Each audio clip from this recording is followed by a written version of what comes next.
Harry downed humiliation as violent rejections by plea and balcony during the ceremony. Prince Harry and Meghan visited the Queen hoping to convince her that they be allowed to be on the palace balcony during the Jubilee celebrations, but the plan failed, said reports. Prince Harry failed to convince the Queen and her aides to allow him and Meghan Markle to be on the Buckingham Palace balcony during the Jubilee celebrations, a royal author claims. One of the most talked about moments during the Queen's Platinum Jubilee event last month was over the Sussexes' absence from the balcony following the Trooping the Colour. A statement from Buckingham Palace that only working royals would be allowed on the balcony appeared to clear up the matter, as it meant that the Sussexes and Prince Andrew would not be permitted.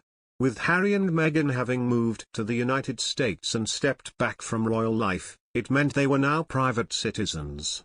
But royal author Tom Bowers reportedly said that the Sussexes were not happy at being prevented from standing on the balcony for one of the iconic images during the Jubilee. In his view, it was Meghan who felt the need for them to be on the balcony and in the limelight due to the contract they have with Netflix. Mr. Bowers said that Harry first asked the Queen's advisors to be present, and when that didn't work, he arranged to see the monarch by stopping off in the UK on the way to the Invictus Games last April. To achieve this goal, Harry asked the Queen's resistant advisors. When this failed, he asked the Queen if he could visit her in Windsor on his way to the Netherlands for the Invictus Games. To secure her agreement, Harry appeared to give the impression that the meeting would offer an olive branch to clear the air, wrote Mr. Bowers, in an extract published by The Times of the book Meghan, Prince Harry and the War Between the Royal Family.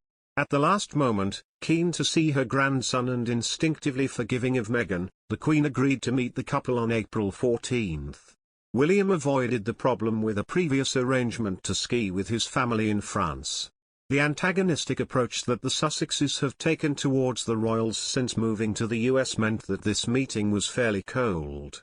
Harry and Meghan have regularly spoken to media in the United States, where they have criticized the royal way of life, especially in a bombshell interview with Oprah Winfrey. Their first encounter, with Charles and Camilla, was civilized but failed to resolve the fraught relations created by their Oprah Winfrey interview.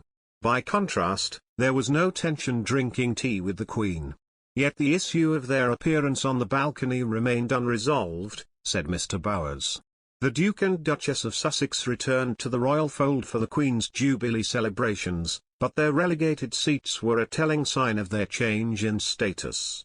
Far across the aisle from the Prince of Wales, the Duchess of Cornwall and the Duke and Duchess of Cambridge, Harry and Meghan sat in the second row, behind the Wessex family and the Duke and Duchess of Gloucester.